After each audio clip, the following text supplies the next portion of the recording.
Galera, bem-vindo ao Money Talks, meu nome é Luiz Fernando. Neste canal a gente fala sobre educação financeira, empreendedorismo e principalmente investimento na Bolsa de Valores, tanto em fundos imobiliários, renda fixa, ações aqui, REITs, stocks. Então se você ainda não é inscrito, seja bem-vindo. Nesse vídeo especificamente vamos falar sobre os Dividend Aristocrats ou os aristocratas dos dividendos, como são conhecidos aqui no Brasil. Você já ouviu falar nesse grupo de stocks? Deixa aí nos comentários. Bem, esse grupo na verdade é composto por 65 stocks americanas que são listadas no S&P 500, que é um grupo das 500 maiores empresas dos Estados Unidos e que preenche um requisito de aumentar consecutivamente os seus dividendos há mais de 25 anos. Então, por isso, muitas das vezes são considerados alguns dos investimentos mais seguros de Wall Street, graças ao extenso histórico provendo retornos previsíveis e estáveis para os seus acionistas.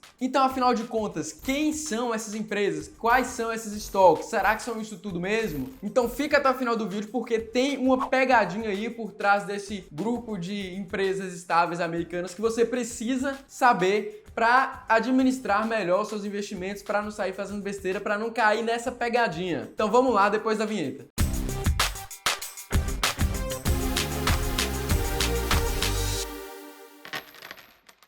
Como sempre, já vou pedindo aqui para você deixar o seu like, se inscreve para não perder nenhum conteúdo relacionado à Bolsa de Valores, beleza? Sem falar que você ainda ajuda a gente a crescer. Então, conto com você para ajudar a gente. Vamos lá. George Soros, um investidor húngaro muito famoso, certa vez disse: "Bons investimentos devem ser entediantes." Foi ruim essa imitação. Claro que a maioria das pessoas simplesmente ignora essa máxima, o que pode ser provado se a gente pesquisar no Google Trends a discrepância entre os interesses, entre as buscas pelos termos day trade e buy and hold, que são completamente opostos. Na maioria das vezes, os investidores costumam buscar por retornos rápidos na bolsa de valores e acabam se frustrando na maior parte das vezes. A verdade é essa. Mas bem, não vou ficar alfinetando de graça day trade aqui não, os coitados já sofrem demais, né? Então nós podemos ver os investimentos, sobretudo na bolsa de valores, em um espectro de volatilidade. Em uma ponta a gente tem ativos mais voláteis, como as criptomoedas, por exemplo, que é o lado mais emocionante da coisa, o lado mais aventureiro. Pegada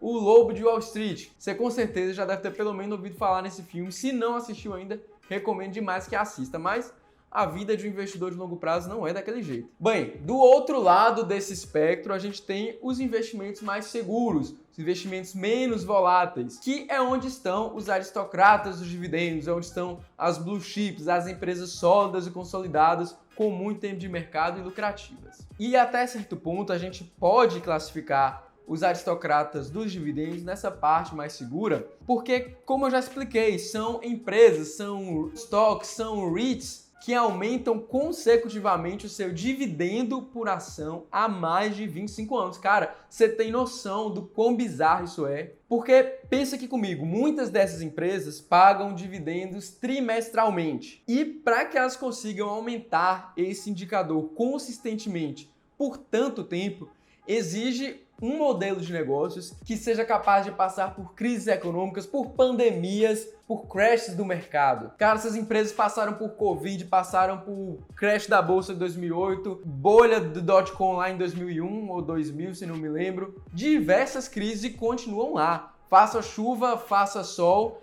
elas vão estar aumentando seus dividendos consecutivamente. E outro dado que mostra a dimensão dessas empresas é que 50% de todos os dividendos dos ativos contidos no S&P 500, 50% dos dividendos são provenientes desse grupo de 65 empresas. Ou seja, metade dos dividendos providos por 500 empresas são desse pequeno grupo chamado aristocratas dos dividendos. Então, independente das conclusões que a gente tira nesse vídeo aqui, essas empresas merecem ser respeitadas, beleza? Mas afinal, que eu não falei até agora, quais são essas empresas? Vamos falar sobre esse grupo, sobre algumas diferentes óticas. Vamos lá. Primeiro, vamos dividi-los em setores. Bem, eu vou jogar a informação aí na tela, aqui temos alguns dados interessantes. Esse número em negrito aqui em cima é a média de anos de dividendos crescentes das empresas daquele setor. Então, Então, por exemplo, o setor de utilidades, que é esse primeiro que aparece aqui. As empresas que estão contidas nesse setor têm uma média de idade de dividendos crescentes de 26 anos. Por outro lado, esse número que vem embaixo, essa porcentagem,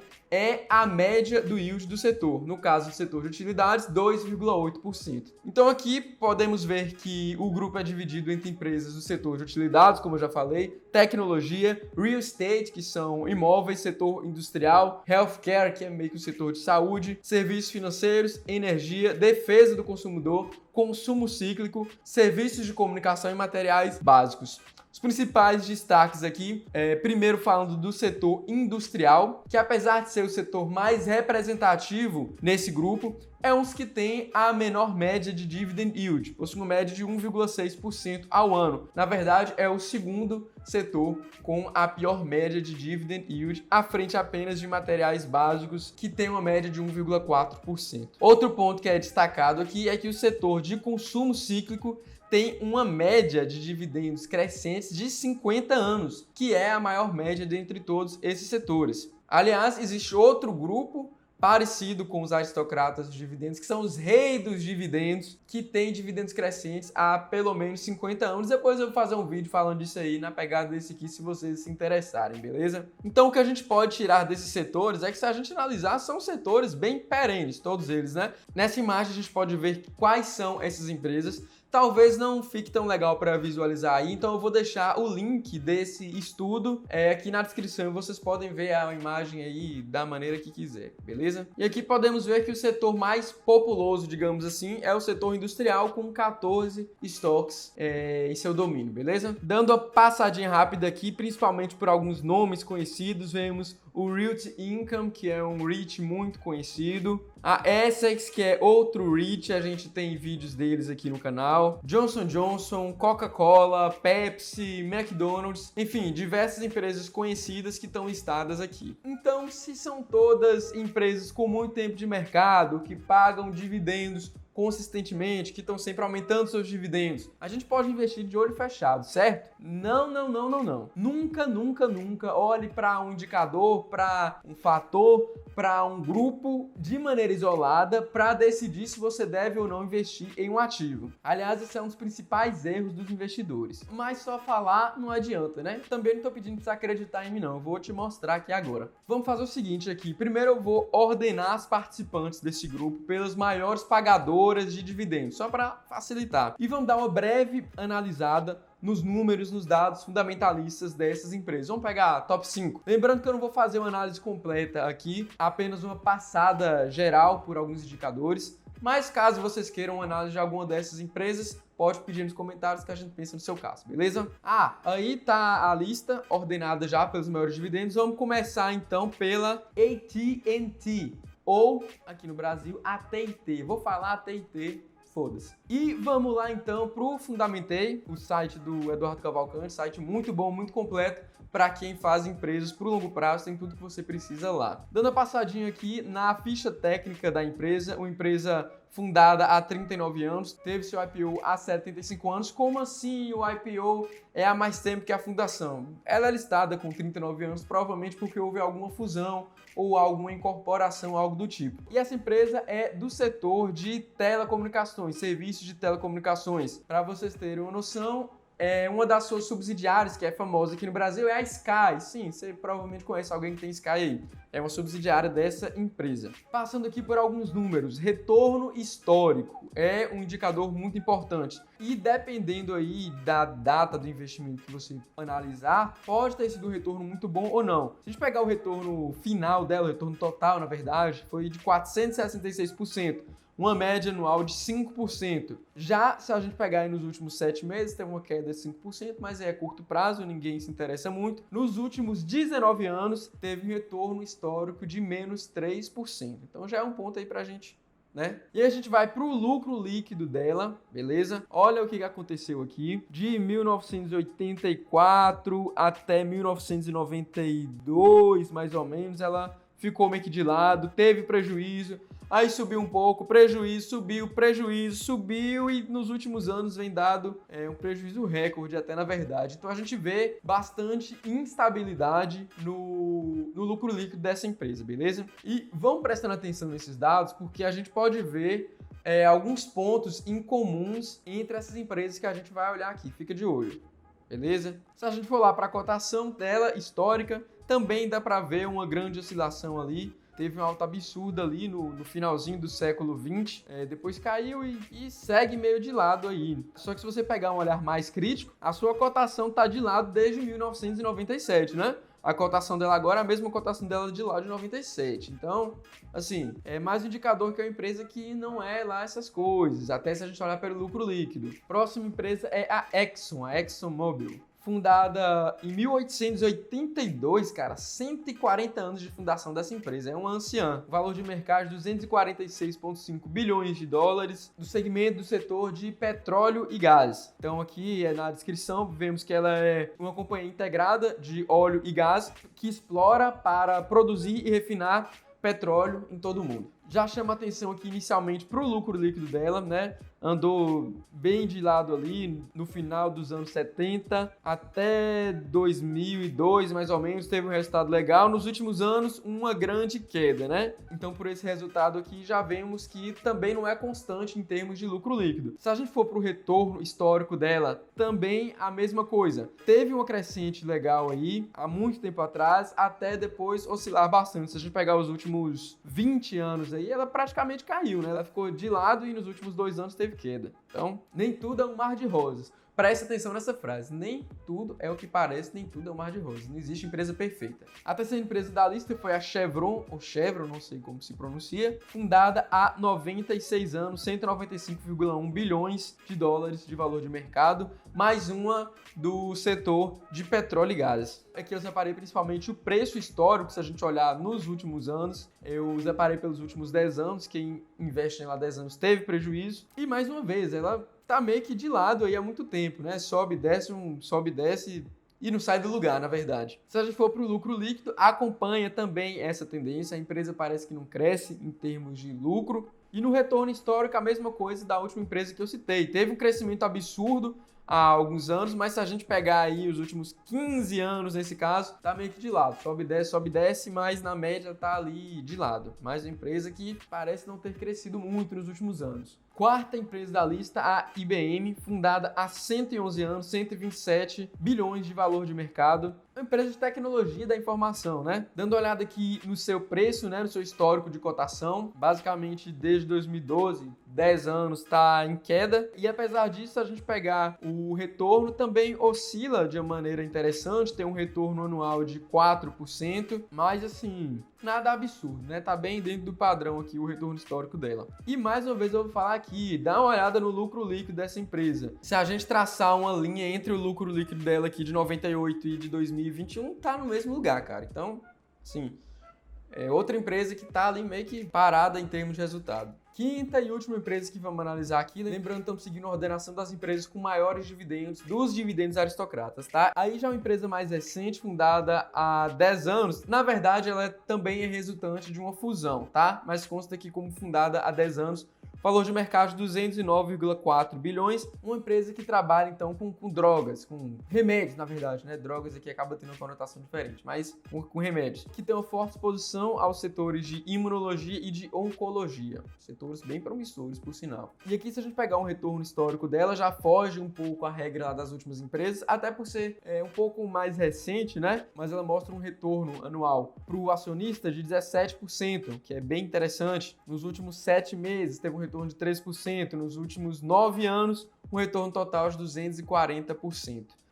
Mais uma vez, a empresa com lucro líquido que oscila, segue aquele padrão lá. Olha o lucro de 2009 e olha o lucro agora de 2021, tá no mesmo lugar. Se a gente olhar para essa tabela aqui, eu queria destacar primeiro payout, né? Empresa com payouts altíssimos, tem aqui payout de 167%, 160%. Como é que essas empresas distribuem tanto dividendo? De duas maneiras. Ou elas queimam caixa ou elas contraem dívidas. São as duas maneiras mais comuns que existem no mercado. O que é sim um problema, porque Veja bem, estar inserida num grupo famoso como os aristocratas de dividendos é meio que uma vitrine. É uma vitrine ali para as empresas, certo? Os investidores já olham de uma maneira diferente.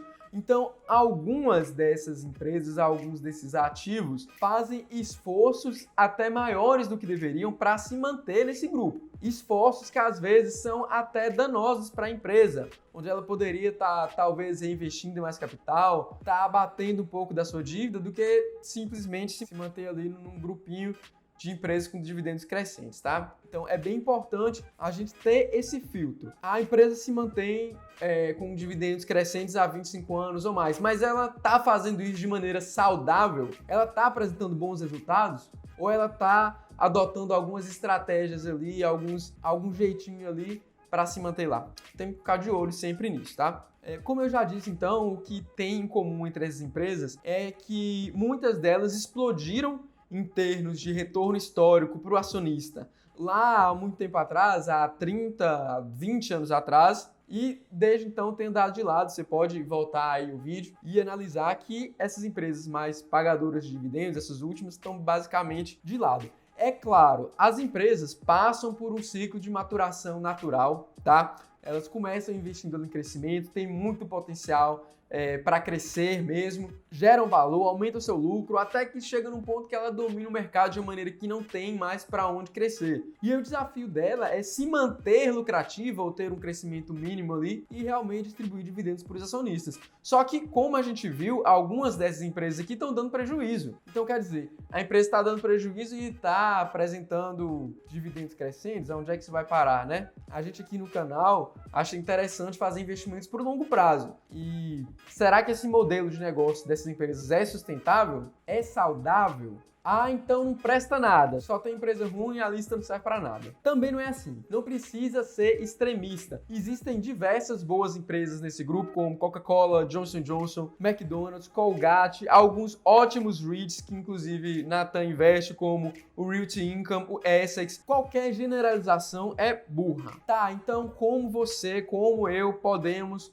usar essa lista a nosso favor e não com o viés de lá, vou investir e pronto, acabou? Bem, a gente pode partir do conceito que ela promete, que são empresas pagadoras de dividendos, são empresas com dividendos crescentes, e escolher as que condizam com o seu perfil de risco. Mas não é porque ela está lá que ela é boa ou ruim. Não existe algo como um critério universal para escolher boas empresas. Não existe uma regra única e generalista. Cada caso é um caso. Mas se o seu objetivo hoje construir uma renda passiva no momento, tá? Isso é muito importante. Você pode partir sua análise por esse grupo. Por quê? Existem milhares de empresas na Bolsa Americana, centenas aqui no Brasil. Você vai analisar uma por uma? Cara, não vai. Poupa seu tempo. Então você pode começar por aqui e ir se aprofundando. E é interessante você perceber qual é o seu objetivo atual.